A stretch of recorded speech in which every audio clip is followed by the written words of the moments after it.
같이 한 목소리로 합독합니다. 마가복음 1장 14절에서 20절까지입니다. 요한이 잡힌 후 예수께서 갈릴리에 오셔서 하나님의 복음을 전파하여 이르시되 때가 찼고 하나님의 나라가 가까이 왔으니 회개하고 복음을 믿으라 하시더라. 갈릴리 해변으로 지나가시다가 시몬과 그 형제 안드레가 바다에 그물 던지는 것을 보시니 그들은 어부라. 예수께서 이르시되 나를 따라오라. 내가 너희로 사람을 낚는 어부가 되게 하리라 하시니 곧 그물을 버려두고 따르니라. 조금 더 가시다가 세베대의 아들 야고보와 그 형제 요한을 보시니 그들도 배에 있어 그물을 깁는데 곧 부르시니 그 아버지 세베대를 품꾼들과 함께 배에 버려두고 예수를 따라가니라. 아멘. 우리가 사순절 새벽기도회를 통해서 한번 예수님의 생애를 이렇게 쭉 따라가 보고 있는 거죠. 그러면서 마가복음에서만 우리가 느낄 수 있는 그런 예수님의 어떤 모습들을 한 번 더 우리가 깊이 있게 묵상을 하면서 기도 제목으로 삼으려고 합니다. 자, 여하튼 오늘 본문을 이렇게 보면 우리가 잘 아는 14절과 15절은 그야말로 마가복음의 가장 타이틀이라고 그렇게 말씀드릴 수가 있죠. 그래서 하나님의 복음을 주님께서 갈릴리에 오셔가지고 이제 전하기 시작했다. 그런데 그 하나님의 복음의 내용이 뭐냐 하면은 15절에 나오죠. 때가 찼고 하나님의 나라가 가까이 왔으니 회개하고 복음을 믿어라 하는 얘기예요. 저는 짧은 구절 속에 뭐 여러 가지 내용들을 얘기할 수 있지만은 한 가지 분명한 것을 얘기해야 되겠다는 생각을 합니다. 그것은 뭐냐면 하나님의 복음의 핵심적인 출발점은 뭐냐면 시간이 다 됐다는 거예요. 지금 여기 때가 찼다라고 하는 말, 이제 뭔가 시간이 다 무르익었다는 그런 의미거든요. 그러니까 어떤 얘기냐면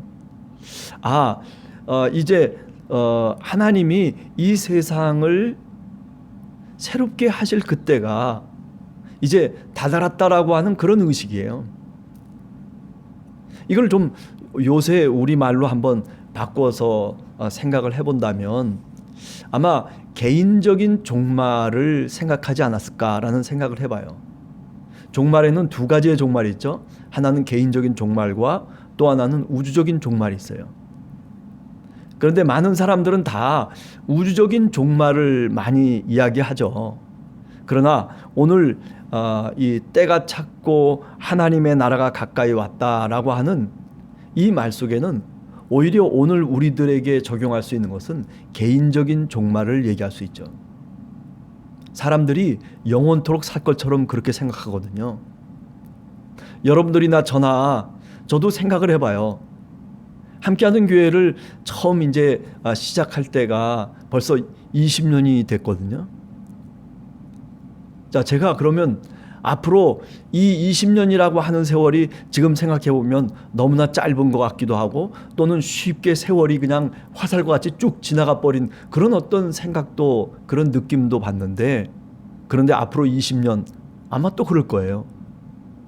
그럼 제가 20년이 되면 이제 거의 90이 가까이 된다는 얘기죠. 그러면 사실 그때까지 앞으로 20년을 더 살 수 있을까라고 그렇게 생각한다면 너무 마음속에 그죠? 내가 해야 될 일이 뭔가라고 하는 것을 다시 한 번 더 생각하게 되거든요. 그래, 우리가 인생을 살아가면서 뭐 80이고 90이고 뭐 요새는 뭐 100세 시대다 뭐 이런저런 얘기를 하지만은 그러나 결국은 뭐냐면 때가 찬다는 거예요. 하나님 나라가 가까이 온다는 거예요. 뭐 그동안에 돈도 많이 벌고 그동안에 뭐 내가 이런저런 내 나름대로의 계획대로 내 삶을 살기도 하고 뭐 그래서 굉장한 바벨탑을 쌓을 수는 있을지 몰라요. 그렇지만은 결국은 때가 다가온다는 겁니다. 그런 마음을 내가 갖지 않으면은 그러면은 사실 하나님의 나라를 얘기할 수가 없어요. 회개하고 복음을 믿는다는 게 사실은 굉장히 힘든 얘기예요. 네. 여러분과 제가 오늘 이제 사순절을 쭉 지나가면서 이제 이틀째 되는 날입니다. 사순절이라고 하는 절기를 왜 만들었을까? 사람들이 그 절기를 만들어야 비로소 깨닫는 게 있어요. 비로소 경험해야 되고 그리고 비로소 우리 마음속에 와닿는 게 있거든요. 늘 똑같은 게 아닙니다. 어제가 오늘 사실은 다 똑같은 나날로 우리가 살아갈런지 모르지만은 그러나 하루하루가 다 다른 거예요.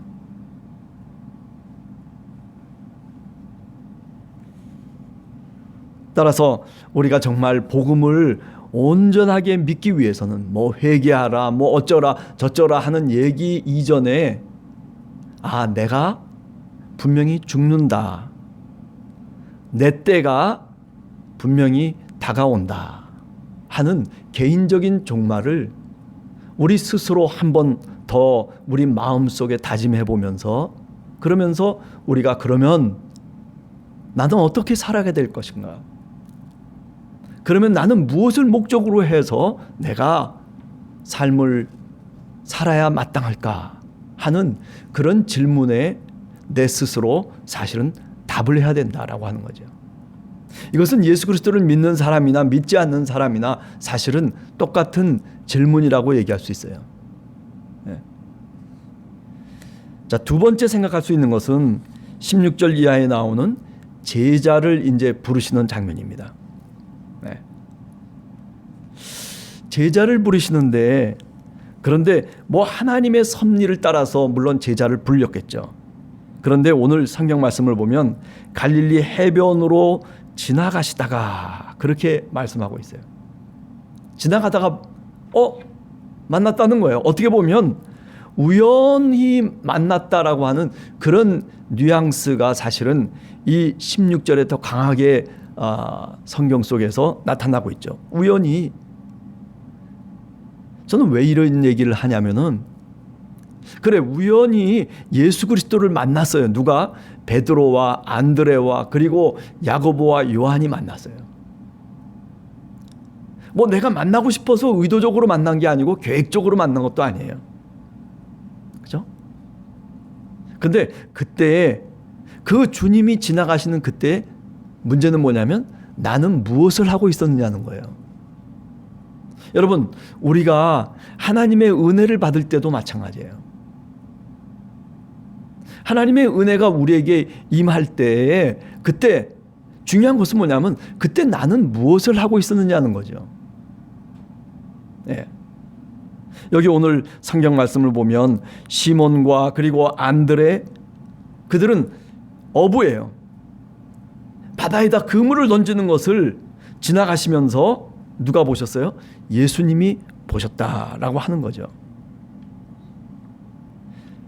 저는 이 내용이 그냥 단순하다고는 생각질 않아요. 네. 그물을 던지는데 바다에다가 그물을 던지는데 그냥 일반적인 어부처럼 그냥 이제 다 끝났어 그냥 에라 모르겠다 하고 그물을 던지는 것이 아니라 그물을 던질 때 정말 정성을 다해서 아마 제가 보기에는 던졌을 거라고 생각을 해요. 고기가 안 잡혀도 그죠? 우리가 다른 복음서에 보면 이런 제자들을 부르시는 장면이 누가복음 같은데 또 나오잖아요. 거기서 보면 어떻게 해요?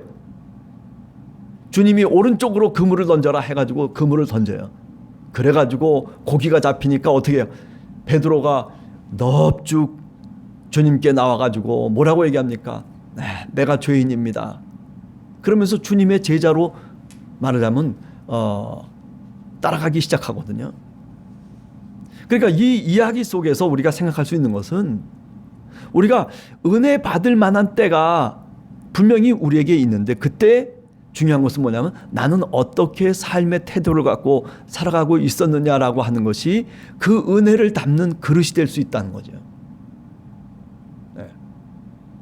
그저 뭐 마음대로 살고 내 마음대로 죄도 짓고 그리고 내가 뜻하는 대로 내 원하는 대로 살아가는 그냥 뭐 게으르게 나태하게 살아가는 것이 아니라 오늘 이 마가복음에 분명하게 우리들에게 말하고 있지는 않지만은 그러나 누가복음이라고 하는 복음서를 참고해서 이렇게 생각을 해보면 그저 밤이 맞도록 열심을 다해서 아마 어쩌면 하루 종일 그렇게 밤이 지나서 이제 아침이 될 때까지도 그렇게 정성을 다해서 그물을 내렸던 그런 모습을 누가 봤다는 겁니까?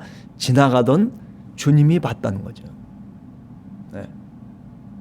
저는 이 장면이 참 마음에 와닿아요. 내가 예수 그리스도를 믿는 사람이라면 나는 어떻게 살아야 될까? 그죠?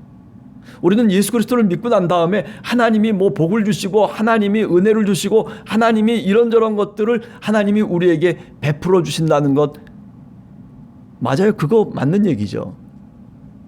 그렇지만 그거보다 더 먼저는 뭐냐면은 사실은 그렇기 때문에 더 성실하게 삶을 살아야 된다라고 하는 겁니다.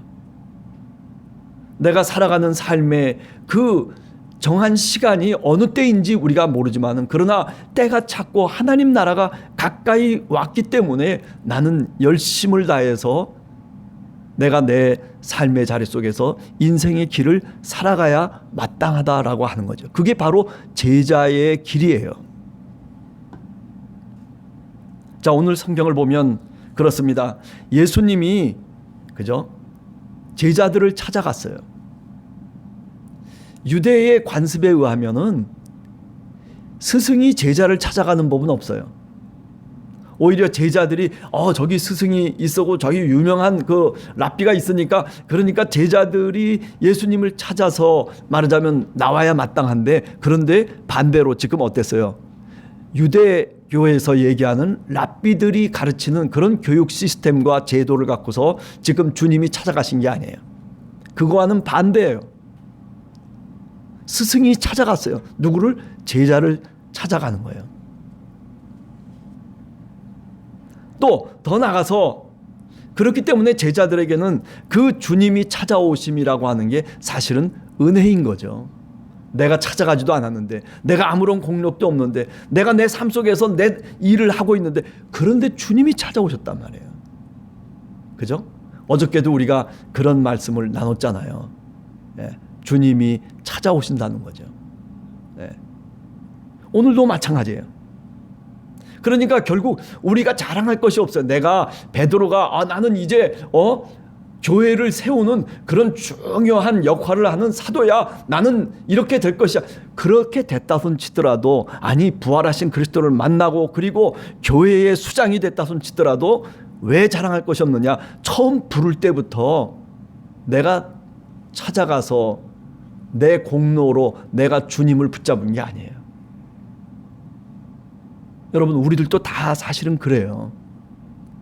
나도 예수 믿는 집안에서 출생하고 그리고 예수님을 믿고 부모가 뭐 이렇게 저렇게 해서 정말 여기까지 왔다라 손 치더라도 주님이 찾아오신 거예요. 내가 주님을 붙잡은 것이 사실은 아니다라고 하는 것을 우리가 분명하게 인식하면서 그러면서 우리가 주님을 쫓아가야 돼요. 자, 그 다음에 또 한 가지는 뭐냐면 주님을 만난 장소를 한번 보세요. 성전 안에서 주님을 만난 게 아니라 성전 바깥에서 주님을 만났어요. 그래서 제가 구약 성경을 한번 쭉 훑어보니까 성전 안에서 하나님의 임재를 경험한 경우들이 극히 없어요. 하나님이 선지자들을 부를 때, 예언자들을 부를 때 성전 안에서 하나님이 부르신 게 아니라 다 대부분 어디서? 성전 밖에서 하나님이 예언자들을 부르고 계세요. 성전 안에서 하나님의 부르심을 받은 선지자는 구약의 예언자들 중에 이사야 선지자밖에는 없어요. 그럼 다 뭐예요? 그럼 다 오늘 이 시몬이라든지 안드레라든지 또는 야고보라든지 요한처럼 어디서 하나님이 부르셨냐면 삶의 자리 속에서 하나님이 부르셨어요. 에레미야도 마찬가지고, 그죠? 모세도 마찬가지예요. 모세도 미디안 광야에 있을 때 그때 하나님이 가시떨기에서 그를 부르잖아요. 모세야, 모세야 부르잖아요. 에스겔도 그렇습니다. 에스겔도 어디에요? 저 바벨론에 포로로 잡혀가서 그래서 성전이 없어요. 다 성전이 망가지고, 그래서 그발강가에서 정말 기도하고 있는 그 가운데 하나님의 영이 임하잖아요. 성전이 아니에요. 성전 밖에서요. 호세아도 마찬가지고 요엘도 마찬가지고 다 시골 마을에 시골 출신들이 살아가다가 그러다가 하나님의 부름을 받죠. 예. 뽕나무 치는 그런 어떤 모습 속에서 또 주님의 부르심을 받기도 하고. 자, 이 이야기는 구약 성경 속에서부터 하나님이 우리에게 찾아오셔서 우리를 부르실 때에 우리가 어떻게 하나님을 찾기 때문에, 하나님을 붙잡았기 때문이 아니라 하나님이 무자격자인 우리들에게 은혜를 베푸셨다는 겁니다.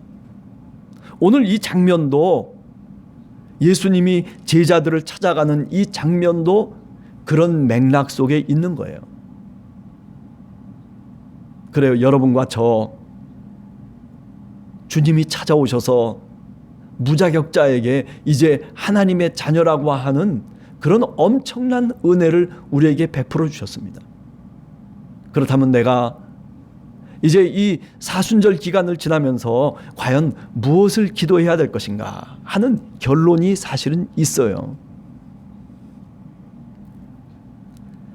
예수님의 이 제자들, 어떻게 보면 어부로서, 그죠? 물고기를 잡는 어부로서 하층민 생활을 했던 사람들이에요.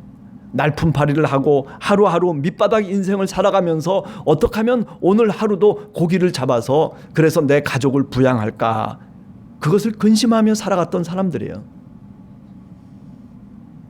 그러나 그를 찾아오셨다는 거죠. 저 예루살렘 성전에 있는 그런 바리새인들이나 또는 그런 사두개인들이나 뭐 헤롯 땅이나 그런 어떤 귀족들을 찾아간 게 아니에요. 그죠? 삶의 밑바닥에서 허우적거리면서 오늘 또 지친 몸을 이끌고, 그리고 그물을 깁고 그물을 다시 여미고, 그리고 배를 수선하고 있는 그런 사람들을 찾아오셨던 오늘 이 주님의 은혜. 자, 그러면 조금 더 나가서, 그러면 이 제자들은 그러면 어떻게 주님의 부르심 앞에 응답하고, 그리고 어떤 변화를 제자들이 가질 수 있었느냐라고 하는 거죠. 사실 제자들 가운데서는 가룟 유다 같은 사람도 사실 부름을 받았어요. 그죠? 그렇다면 제자들, 예수님이 부르실 때에 가룟 유다가 그래 배반하고 가룟 유다가 예수님을 팔아 넘길 것 그거 다 아시고 그런데도 불구하고 가룟 유다를 부르셨다? 저는 그렇게 생각질 않아요. 물론 그런 전지성을 우리가 예수님에게 말씀드릴 수도 있겠죠. 그러나 조금 더 인성적인 면에서 우리가 생각을 해보면 그런 것까지 생각하고가 아니라 다 어떤 사람이든 간에 주님은 당신의 제자로 삼으셨다는 거예요. 따라서 내가 어떤 자격이 있던 내가 어떤 자격이 없던 간에 내가 예수님을 따라가면서 실패의 가능성이 있고 또는 성공의 가능성이, 남들은 그렇게 나를 향해서 어떻게 체크를 하고 또는 바로메타를 정할지 모르지만은, 그러나 주님은 그렇게 우리를 부르시지 않는다는 거죠. 네. 주님은 당신의 은혜 안에서 우리를 부르시고 그리고 우리를 이끌어 가시기를 원하셨다라고 하는 거죠. 그렇기 때문에 이제 17절에 보면 예수께서 이르시되 나를 따라오너라 내가 너희로 사람을 낚는 어부가 되게 하리라는 말씀을 그들에게 말해주고 있어요. 이 말을 믿을 수도 있고 안 믿을 수도 있는 거예요. 네? 아니 내가 무슨 사람을 낳는 어부가 되든 아니면 무슨 돈을 낳는 어부가 되든 아니면 물고기를 낳는 어부가 되든 그거는 내가 선택할 문제예요. 주님의 말씀을 믿고 그리고 주님의 말씀대로 내가 따라가느냐 마느냐라고 하는 그런 결단은 우리의 몫이다, 이런 얘기죠. 내 자신의 몫이에요.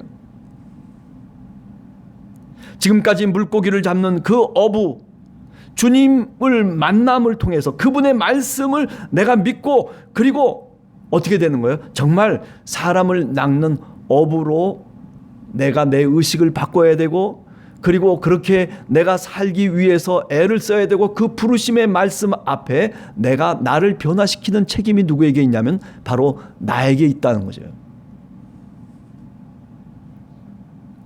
저는 거듭남이라고 하는 것을 이런 의식의 변화라고 생각해요. 그죠? 물론 그것을 하나님께서 우리에게 지혜를 주시고 하나님의 성령께서 우리에게 임하셔서 우리의 마음이 바꾸어지는 그 변화를 경험하겠지만은, 그러나 오늘 이 장면 속에서 한번 생각을 해보면 지금까지는 물고기 잡았던 어부예요. 근데 예수님이 너 물고기 잡는 어부가 아니라 이제 사람을 잡는 어부가 될 거야 라고 그렇게 말씀하시는 그 말씀을 믿고 옛날처럼 물고기 잡는 어부로 그런 어떤 몸짓으로 그런 말로 그런 생각으로 그런 의식을 갖고 이제 살아가서는 안 되는 거죠. 네. 따라서 예수님을 따라가는 3년의 그 공생애라고 하는 것은 결국 뭐냐면은 물고기를 잡는 어부에서 사람을 낚는 어부로 바꾸어가는 거듭남의 과정이라고 얘기할 수 있는 거예요. 성경은 오늘 마가복음은 우리들한테 그것을 얘기하려고 하는 거예요. 네. 사람을 낚는 어부가 되게 하겠다라고 하는 그 약속의 말씀이 주어졌음에도 불구하고 나는 물고기를 낚는 어부로만 살아가요. 우리 성경 말씀을 가만히 읽어보면 그죠? 요한복음의 저 21장에 가서 보면 어떻습니까? 예수님이 십자가에 달려 돌아가시고 난 다음에 제자들이 다 뿔뿔이 흩어지고 그래가지고 어디로 다시 돌아갔어요? 물고기 낚는 어부로 예수님을 3년 동안 쫓아오고 예수님과 함께 동거동락하면서 그 길을 밟았음에도 불구하고 의식이 바뀌질 않는 거예요. 오늘 우리들도 그래요. 일평생 정말 교회 생활을 하고 신앙 생활을 해도 이 의식 하나 바꾸기가 정말 너무 힘든 거예요. 네. 거듭남이라고 하는 것이 이런 긴 과정을 통해서 사실은 새롭게 거듭나는 거예요. 내 가치관이 바뀌어지고 내 언어와 내 행동이 바뀌어지고 내 생각하는 마음 자체가 다시 바뀌어져야 돼요. 이거는 내 책임이에요. 그럼에도 불구하고 옛 모습에 끌려다니는 사람들이 있어요. 사도 바울은 그런 것을 가리켜서 그런 사람들을 가르쳐서 그런 신앙인을 가르쳐서 뭐라고 얘기하냐면 육신을 따라 살아간다라고 그렇게 얘기해요. 그러면 변화되고 바뀌어져서 정말 사람을 낚는 어부로 살아가는 그 의식으로 바뀌어지는 것은 뭐냐면 바로 성령을 따라 산다라고 그렇게 말씀할 수 있는 거죠. 과거의 울타리 속에서만 살아가려고 해요. 이제 새롭게 주님의 부르심을 받고 그리고 너는 하나님의 자녀야 라고 그렇게 우리들에게 분명하게 말씀하시고 그리고 그것을 믿고 있음에도 불구하고 과거의 그 인식의 울타리 속에서 내가 만약에 오늘 또 살아가고 있다면, 그렇다면 정말 내가 거듭난 사람인가? 그죠? 그저 물고기 잡는 어부가 좋다고 나중에 다시 저 갈릴리 해변으로 돌아갔던 그런 제자들과 다를 바가 없다라고 하는 거죠. 그럼 어떻게 해야 돼요? 부활하신 그리스도가 다시 찾아와야 돼요. 그래서 베드로를 찾아오시고 그래서 제자들을 다시 부활하신 그리스도가 다시 찾아오셨어요. 그리고 그것도 안 되니까 성령을 기다리고 성령이 함께 그들과 동행하는 그런 엄청난 은혜를 누구에게 베푼 거예요? 그렇게 무자격자인 제자들에게 베풀어 주신 거예요. 그래서 결국 물고기 낚는 어부가 아니라 이제는 사람들의 어부가 되었다는 얘기죠. 여러분, 얼마나 이렇게 복잡한 과정이 걸려 있는지 몰라요. 그 시간이 얼마나 그렇게 걸어가는지 몰라요. 네. 우리는 아직도 물고기를 낚는, 먹고 입고 그리고 살고 그리고 어떻게 쓰든지 뭐 그런 어떤 의식 속에서만 우리가 예수님을 믿는 거 아닌가라는 생각을 해요. 네. 출애굽을 했던 이스라엘 백성들이 어떻습니까? 조금 사막에 나와가지고 광야에 나와서 힘드니까, 예? 이제는 옛날 종의 의식을 갖고 살지 말고 이제는 약속의 땅에 들어가는 하나님의 백성의 의식을 갖고, 그리고 그 하나님이 원하시는 그 땅으로 가야 되는데 그 의식이 아직도 종의 의식이에요. 저 애굽에서 살았던 그 의식대로. 그래서 어떻게 해요? 그래서 모세를 향해서, 하나님을 향해서 원망을 하기 시작하잖아요. 그때가 좋았는데, 저 애굽에 살았을 때가 좋았는데, 먹고 입고 그리고 사는 것에만 그래요. 우리가 그렇게 집중할 수 있어요. 그러나 우리가 신앙을 갖는다는 게 뭐겠어요? 그건 너머의 것을 바라보는 게 신앙 아니겠어요? 우리가 기도를 하더라도 좀 물고기 낚는 어부로서만 기도하는 것이 아니라 사람을 낚을 수 있는 그런 어부로서의 의식을 갖고 하나님께 기도해야지 그것이 신앙인의 본연의 모습이 아니겠느냐라고 하는 거죠. 네. 여러분, 바로 그렇게 사람을 낚는 어부의 모습을 누가 가르쳐 주셨어요? 베드로가 우리에게 가르쳐 주신 것도 아니고 요한과 야고보가 우리에게 가르쳐 준 것도 아니에요. 누가? 예수 그리스도가 바로 그런 분이셨어요. 여기 사람을 낚는 어부라는 뜻은 헬라 말로는 사실은 직역을 하면 사람들의 어부예요. 그런데 그것을 번역을 그렇게 사람을 낚는 어부라고 번역했을 뿐이에요. 사람들의 어부. 예. 바로 예수 그리스도가 이 땅에 오셔서 제자들에게 가르쳐 주신 게 뭐냐면, 내가 바로 사람들의 어부다, 내가 바로 사람을 낚는 어부다라고 하는 것을 가르쳐 주신 거예요.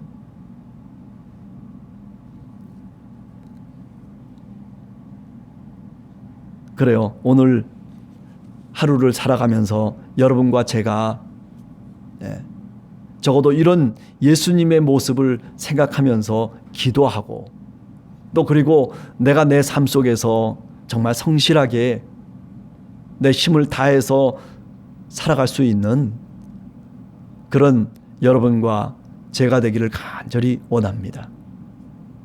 같이 기도하겠습니다. 하나님 아버지,